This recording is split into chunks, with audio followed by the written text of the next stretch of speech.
The Tom Woods Show, episode 997. Prepare to set fire to the index card of allowable opinion. Your daily dose of liberty education starts here. The Tom Woods Show. Men, it's time to say goodbye to those $99 suits on the clearance rack. This week, my listeners can get any premium Indochino suit for just $379 at Indochino.com when entering Woods at checkout. Hey everybody, Tom Woods here.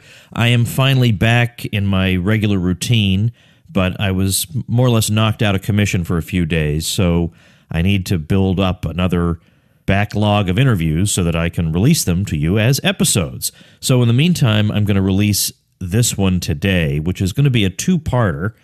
In the first part, I'm going to talk to you a little bit about some things on my mind, and then in the second part, I'm going to play the audio of a related talk I gave back in 2012 at the Paul Festival, which was concurrent with the Republican National Convention in Tampa.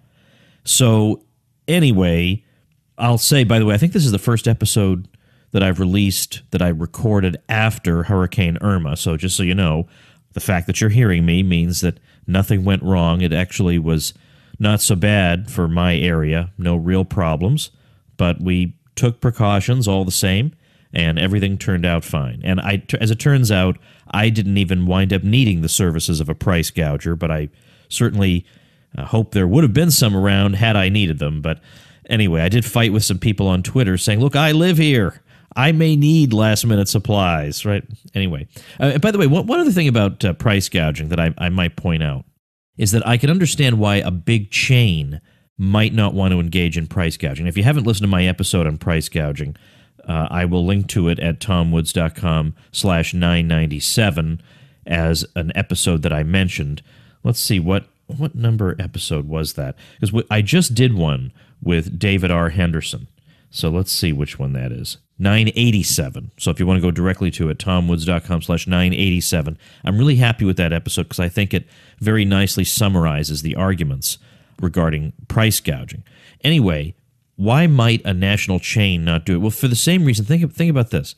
Think about the weekend a big new movie comes out, and people flock to the movie theater, and you might not even be able to get a seat. The showings could easily all be sold out for that day. And I think superficially we might think to ourselves, well, if the movie theater used surge pricing and said, well, this is a movie everybody wants to see, and we have to ration the seats somehow. So for this movie, the ticket's going to be an extra $5. They could do that, and that would perhaps make the market clear. When the market clears, what that means is that everybody who wants to sell at that price can sell, and everybody who wants to buy at that price can buy. Whereas if the tickets were $100, well, there'd be a lot of movie theater operators who would want to sell and not very many who'd want to buy. And if the tickets were 10 cents, there'd be a lot of people who want to buy at that price, not very many people want to sell. When market clears at the price where, basically you get the same number of people who want to buy as want to sell, and therefore everybody is satisfied. Everybody who enters the marketplace is satisfied. So why don't they do that? Why don't they ration out? By the way, I wasn't planning to talk about this, but it's one of these crazy episodes where I got nothing prepared, so I'm just going to, I was going to talk about a few other things, which I will get to in a minute, but this is a valuable point. Why don't movie theaters do that and jack up the price when they know everybody wants to go see the new Spider-Man movie or whatever it is, and that way they wouldn't have all this overflow. They would match supply with demand. And the answer is goodwill. They want to preserve goodwill among their customer base, and they believe that customers would look at that price and say, this is terrible, they're taking advantage of us. And they believe that they would lose goodwill. So yes, in the short run, they'd get more revenue, let's say. But in the long run, they would forfeit customer goodwill, which is much, much more lucrative and beneficial to them in the long run. So therefore, they forego the use of surge pricing in that situation. Now, in other cases, surge pricing works to the extent that it alienates few enough people and brings in an overwhelmingly greater amount of revenue that it still makes sense to use it. For example, Uber has surge pricing. So there's no a priori way to know whether it makes sense to use it in a given situation. It's basically a matter of entrepreneurial insight into their market to figure out whether or not it makes sense to do it. So even though we theorize about price gouging and we say that in such and such situation, it would make sense for the supplier to raise the price because that's the only way to ration out the existing supply, that also at the same time encourages the bringing in of greater supply and encourages the conservation of that existing supply. Even though it makes economic sense for them to do that, you can see that why for goodwill reasons they might not want to, because the public believes that it's evil and exploitative. So in general, price gouging, you might see it among some isolated supplier here and there. But in general, the big chains are going to want to avoid it because they believe that whatever short-term windfall they might get is going to be swamped by the negative coverage that they'd get and the loss of consumer goodwill in the long run. All right, anyway, with that clarification out of the way, which I wish I had made on the price gouging episode, but anyway, I guess what I wanted to talk about today is, I guess I'm a little bit discouraged on two fronts here.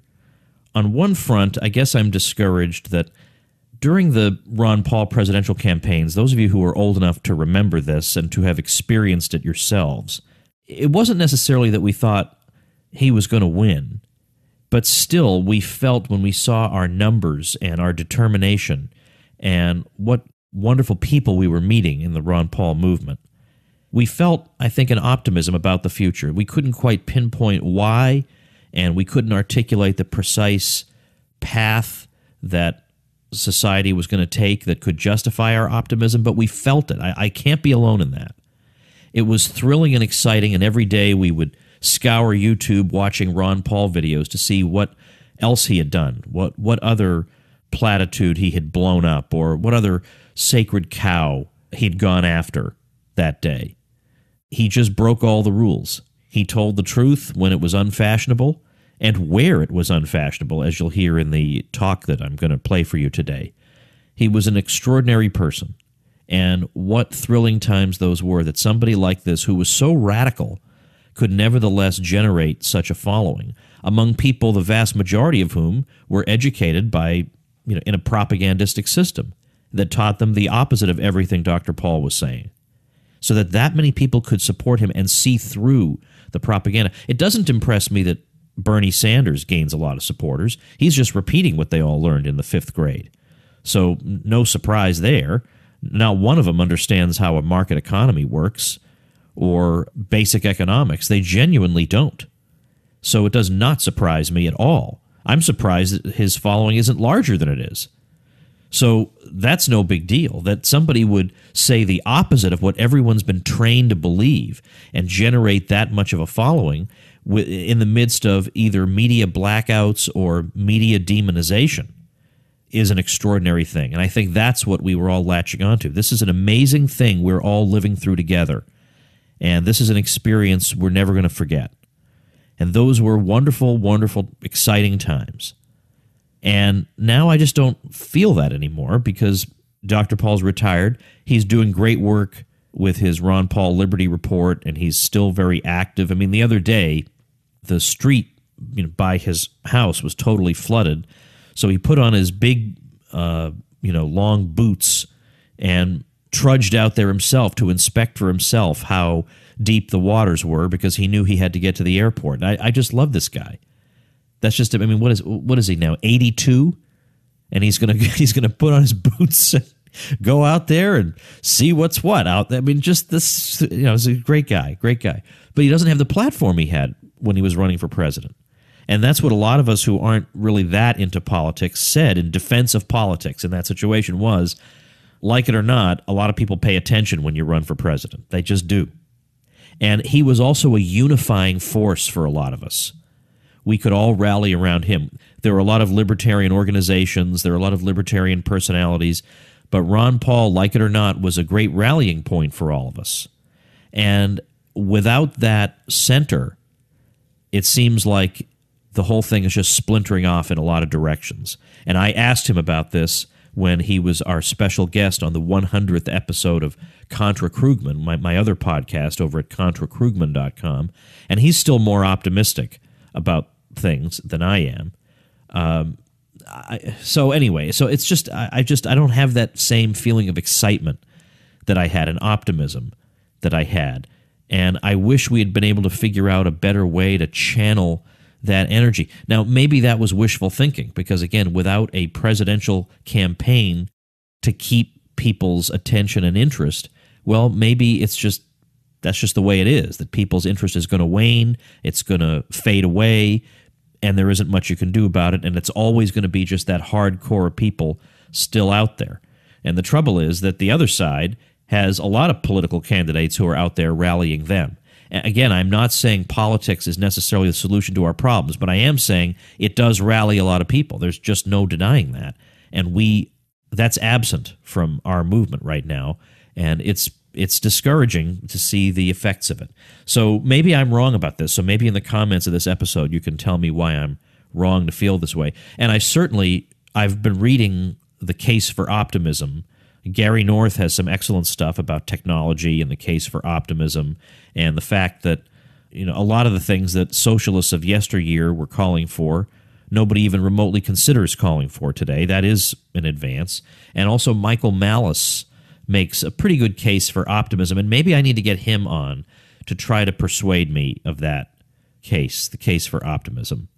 But anyway, right now I'm just a little bit discouraged about the situation. The second thing is related to the first, which is the number of people who are groaning about Ron Paul and bemoaning his influence seems to be on the rise. Now, granted, it's on the rise from 12 to 28, so I guess I shouldn't be super-duper upset, but there is a wing of the libertarian movement that is too pure for Ron Paul. And oh my goodness, his influence has been terrible. Okay, nobody would even know what libertarianism was if it weren't for Ron Paul. We all know that. Everybody knows that. And if the most anti-war congressman in the history of the U.S. is not enough to impress you, then go jump in a lake. I'm not interested. But I just feel like as a matter of justice, the guy is owed respect as a matter of justice. He goes to Florida and in a debate says we should normalize relations with Cuba. He says that in Florida. That was just the way he was. He did that sort of thing all the time. You're telling me every one of these people would have the guts to do the things he did? Yeah, right. And not one of these people who are so desperate for popularity and to have, to be in line with fashionable opinion. You're telling me these wouldn't have wound up to be sellouts at the first opportunity? I think some of them would. Maybe some of them would. Well, be that as it may, that's all speculation. Still, it's just wrong. It's wrong to watch people do this. All you have to do, Scott Horton says, all you got to do is listen to this guy for 5 minutes, this grandfatherly man, and you can see how good he is, just as a human being. He's just a good, decent person. I mean, this is a guy who hardly ever used the word I in his presidential campaigns. I will do this. I will do that. I did this. I did that. They practically had to beg him to say, as president, I. He just won't. That's just not his way. Like even the Ron Paul Institute for Peace and Prosperity, he calls it the Institute for Peace and Prosperity. Because he feels like if there's too much attention on him, then people get caught up in a cult of personality instead of getting caught up in the ideas that he's trying to champion. So he doesn't emphasize that. And to say that's highly unusual for a congressman is rather an understatement. He could have scored a lot of points on his opponents if he had done dirty, nasty things, and he just wasn't going to do that. He just wasn't interested. And there are times when I would sometimes think, yeah, but you got to just hit this one guy, and it just wasn't his way, and maybe that would have forfeited some of the goodwill he built up with other people if he'd done that. So I trust him, and I think his judgment is really good. So to all those people who want to hold their anti-Ron Paul libertarian convention, good thing they don't have phone booths around, or I could make the joke that you could hold your convention inside one. Anyway, very frustrating and annoying. There's also, now there's a new website I won't tell you about because I don't want to give them traffic. There's a website run by former Gary Johnson campaign staffers, who generally are anti-Ron Paul, although they don't stop to note that their own candidate was pro-Ron Paul. Gary Johnson spoke at Ron Paul events, and they liked each other, and he endorsed Ron Paul. I think he endorsed Ron Paul. They certainly got along very well. So Gary Johnson himself had no problem with Ron Paul, so who knows why these people think they have to be more pure than their own candidate. But they've started a website, and they ran an article about me with an inflammatory headline that they then changed because it was so ridiculous. And it's about the dumb back and forth I had with the chairman of the Libertarian Party. I'm sick of this at this point. They ran an article about it. Not once did they quote me in the whole article. Now, that would get you an F at journalism school, right? Not once did they quote me. But they say that I denounced the Libertarian Party. Well, then quote me saying it. I mean, isn't that what they teach you in journalism school? Give me one quotation. And they also say that I urged my listeners to abandon the Libertarian Party. I don't recall doing that. I don't think I ever said that. Plus, could you imagine me saying that? Those of you who've listened to me for a long time, could you imagine me getting in front of my microphone and saying to all you folks, you got to quit this. You got to get out of that party. Like I would ever tell you guys what to do in that way? The only times I tell you guys what to do is I say, look, here's a really great book. I think you should go read it. Or here's a really worthy cause. If you're in a position to help it out, please do that. But I'm not going to tell you go do this or do that or what. That's up to you. I trust your judgment to do the right thing. I'm not going to tell you not join. To the contrary, I would like to see people join the Libertarian Party and do the right thing with it. And steer it back in the right direction. I think my theory is they're deliberately lying about that so as to send the message that Woods doesn't want his supporters in the party, so don't bother. I think it's a way of trying to drive my people away by making it seem like I don't want them to do it. But I do want you to do it. If you're interested in this sort of thing, you should join the Libertarian Party. You should join the Mises Caucus of the Libertarian Party. There's a Facebook group for that. You should do that. I've never said otherwise. To my recollection, I don't think I've ever said otherwise. But so this sort of nastiness is really picking up steam all over the place. It was nice to see a Facebook update by Robert Higgs, who is loved by everyone in the libertarian movement, and that is a tricky thing to pull off, saying, things are getting pretty weird when some libertarians believe that libertarians should sign a public letter disavowing support for Nazism. Leapin' lizards, Sandy. Next thing you know, some Christians will urge their fellow Christians to sign a public letter disavowing support for Satan. Well, pretty good. All right. There are a series of random observations. Now I'm going to play for you a short talk I gave. Now, it's recorded on an amateur device because they didn't have professional recording at this event, but it was a big deal, and because it's recorded on an unprofessional system, doesn't mean it's bad, but if it were recorded in a central location through a soundboard, there'd obviously be much better quality. But also, I think with recordings like this, you can hear like localized clapping more loudly than the more general clapping. All right, I know, but I hope you enjoy it. Before we do that, let's hear a word from our sponsor. Doot, doot, doot, doot, doot. All right, I think we all know in the abstract that if you want to look your best, you want to have a made-to-measure suit instead of one you just pick up off the rack. But you think, well, what am I, a millionaire? I can't afford a suit like that. But you can with Indochino. $379 for a made-to-measure suit, and it's easy to do. You can measure yourself very easily. They show you exactly how to do it to get the size measurements they need to give you the suit that will fit you best. In fact, you can customize your suit. You can choose from hundreds of top-quality fabrics, personalize it just the way you want it, including lapels and pleats and jacket linings and all kinds of things. I found it easy and very user-friendly to place an order at Indochino.com.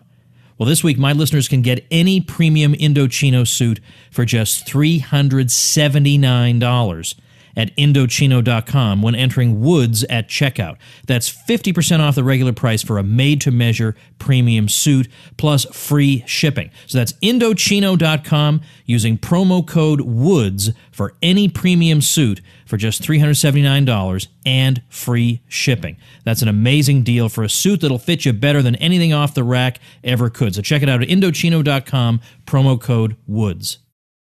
All right, everybody, here is my talk from the Paul Festival from 2012. I hope you enjoy it.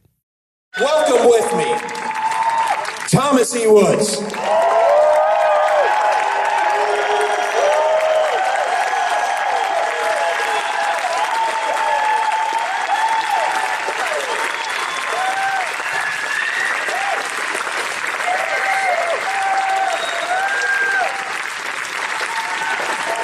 Thank you. Thanks, guys. Thank you very much. Thanks. You guys are great. You guys are the salt of the earth. You're the best. But I was thinking about a month ago that it would be great for somebody to write a book called Ron Paul, The Army of One.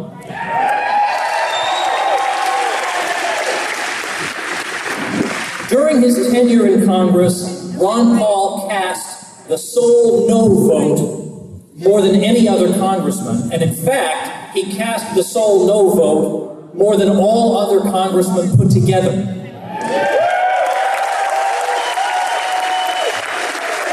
Now, when the vote is 260 to 157, nobody takes much notice, but when the vote is 434 to 1, people wonder, who is that one?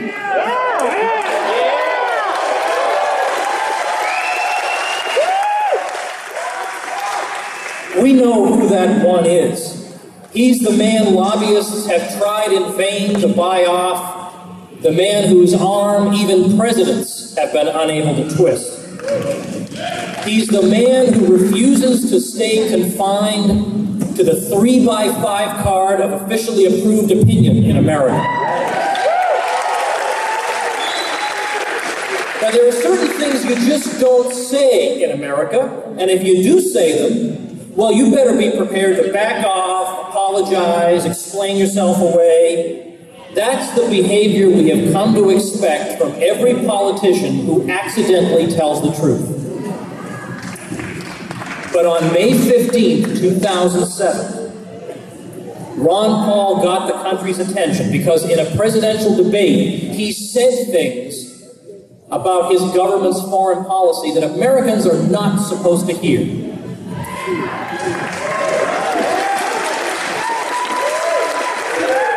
And when Rudy Giuliani demanded a retraction, not a lot of Giuliani fans here? When he demanded a retraction, he probably expected Ron to be like everybody else. Backpedal, apologize, whoops, sorry, I forgot myself, I strayed from the 3x5 card of approved opinion. But not only did he not do that, Dr. Paul amplified his remarks. He stepped right up and right in Rudy's face.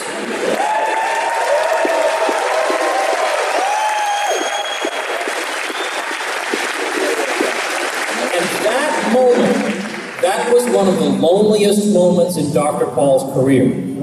He had no idea that he was going to win all the post-debate polls, that there were all these people out there who were going to rally to him. He had no idea about that, but he looked in that camera and told the truth anyway.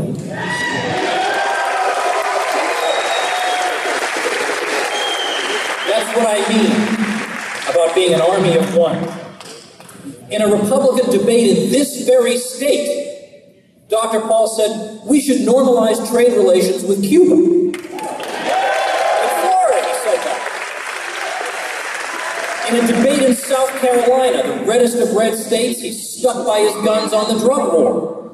He's just going to tell the truth. Then my favorite, he spoke before an Arab American association, and they asked, Dr. Paul, did you write a special speech for our group? And he said, no, I don't write special speeches for different groups. I give the same speech everywhere about individual liberty.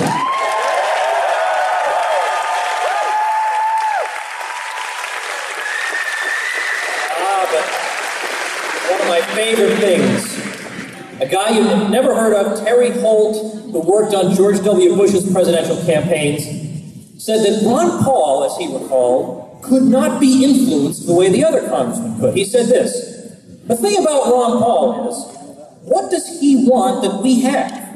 He's never been someone who was interested in being co-opted or in trading and dealing. He would tell us how he was voting, and that was that. There was nothing he wanted that we could offer him in exchange for his vote.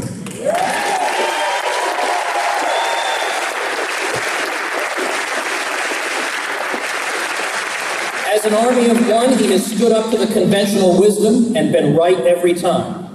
In 2001, on the House floor, he said the Federal Reserve gave us the boom-bust cycle with the stock market bubble, and now it's inflating a real estate bubble, and that's going to go bust just like all the others. This is a guy who can tell the future, for heaven's sake. And through his great and noble example as the army of one, he's brought out millions of reinforcements, and all of you are Exhibit A of what he's done.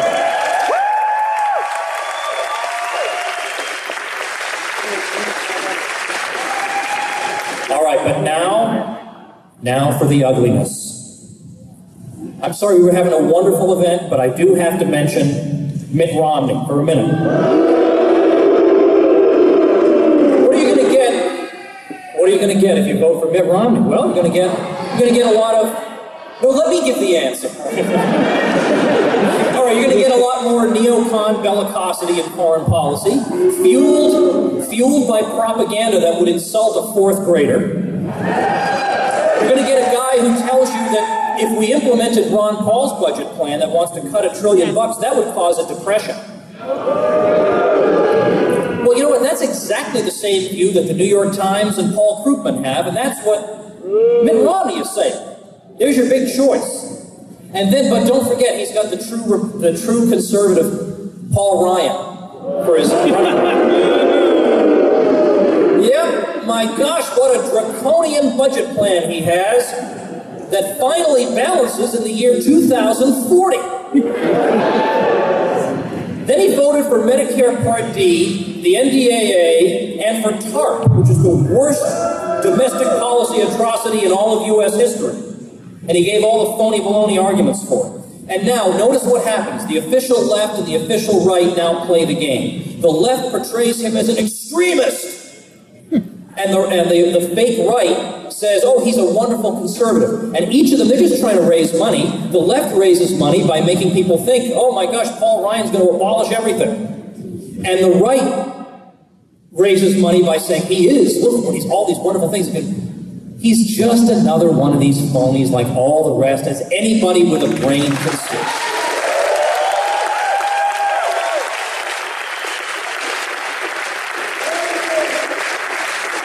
The Republican Party has been like Lucy with the football. And all these suckers every year are Charlie Brown. A vote for Mitt Romney is a vote for the status quo, and anyone who thinks otherwise is absolutely delusional. Yeah!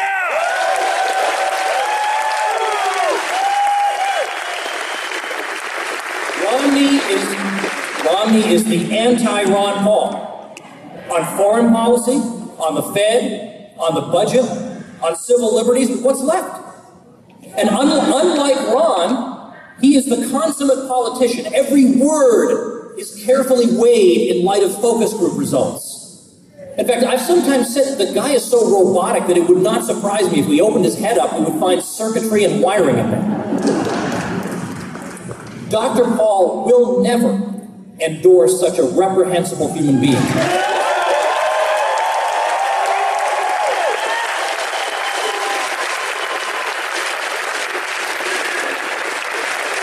Now, we've heard a lot about messaging. Well, what's the message of this particular event? I can only speak for this event. But our message, the way I see it, is that if you even want to imply that we are involved in some kind of common cause with a monster like Mitt Romney, then you have missed the whole point of the Ron Paul revolution.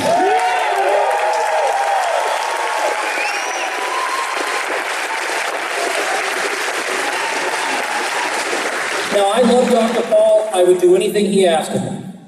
And I look back with a sadness filled with, at the same time, coupled with good memories of things that I've been privileged to do with and for him, speaking at many events as sort of his opening speaker. And boy, I get to speak to huge audiences when that happens.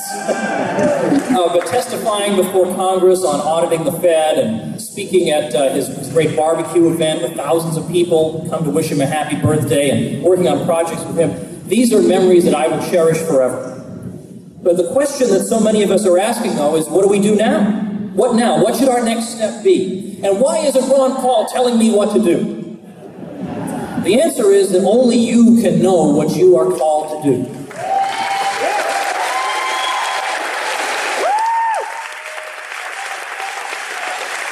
Only you can know your own strengths. Only you can know exactly where you fit in to this historic struggle.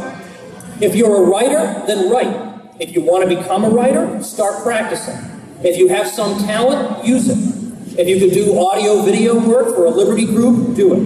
If you're a graphic designer, or an animator, or a humorist, use those talents. And there are plenty of worthy organizations you can join that do great work. The 10th Amendment Center, promoting state nullification. I'm sure the Florida chapter could use some help, headed by the great Andrew Nappy. Join Oath Keepers, too. They're out there doing good work for us. There's my old home, the Ludwig von Mises Institute, educating people around the world. And then for sites to visit, well, for news and fellowship, dailypaul.com. And don't forget the Ron Paul forums, too. But also, of course, LouRockwell.com, where Ron Paul meets every day. And avoid the propaganda by looking at antiwar.com. And incidentally, I wouldn't be altogether unhappy if you paid me a visit at tomwoods.com. Whatever you do, remember the example of Dr. Paul. In a world of cowards, stick to your principles. In a sea of lies, tell the truth. Into the darkness, shine a light. Do those things. Be that person. That is what Ron Paul wants from you. Now, the earliest appearance of the word liberty in writing comes down to us from ancient Sumer in Mesopotamia in 3000 BC. So the land between the rivers, Sumer. We find it in that civilization's cuneiform script. So you and I, that means, are engaged in a struggle that has been going on long before we were born and will persist long after we're dead. The struggle between liberty and power. And so be courageous and studious and persistent. Remember that the one person on this earth you have full power to improve is yourself.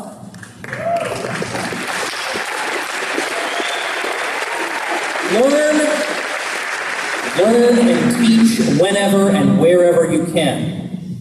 Be your own army of one, and then you will be carrying on the Ron Paul legacy.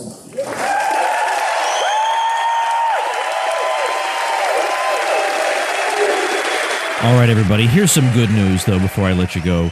I've got another clever listener who has created a website that I think you'll be interested in. Particularly the smarter ones who listen in. That's just a way to flatter you, to get you to click on it. It's dataanalysisclassroom.com. I'll link to it at tomwoods.com/997. And here's how he describes it. We're constantly bombarded with news like, new studies show blah, blah, blah, or recent data reveal blah, blah, blah. The curious people who want to understand these better and make informed decisions often don't have the basics of probability and statistics to judge the merit or question the data and methods used in the study. They may have learned these during their college years, but just don't have the time to revisit these topics. The textbooks are verbose, cumbersome, and frankly annoying to learn from. Well, whether you're a homeschooler teaching your kids the basic concepts of probability and preparing them for AP statistics, or an average person who's busy with life but curious about data and analysis, you'll find dataanalysisclassroom.com very useful, instructive, and easy to learn from. The college students in STEM, which is science, technology, engineering, and math, should definitely look at it. No excuse. You'll find it better than your boring statistics lecture. People of all backgrounds and ages can learn data analysis, probability, and statistics in a fun and intuitive way without the technical lingo. There'll be one concept explained each week in a short conversational lesson. For libertarian viewers of the site, look out for the hidden satire at the end of each lesson. Great! So check it out at dataanalysisclassroom.com. It's free, and you'll get a lot out of it. So I'll give you publicity like this for your brand new site or blog, and several other really great bonuses, including membership in our free private bloggers group where you can get help when you need it and give help when you can. How do you get these great bonuses, including publicity from me? Well, check out tomwoods.com/publicity. You'll find out there. You just got to get your hosting through my link, which gives you the best price you can get on it anyway, and I'll give you this nice publicity and help you out so there won't be tumbleweeds going by when you launch your website. All right, that's all for today, everybody. Thanks for listening. Become a smarter libertarian in just 30 minutes a day. Visit TomWoods.com to subscribe to the show for free, and we'll see you next time.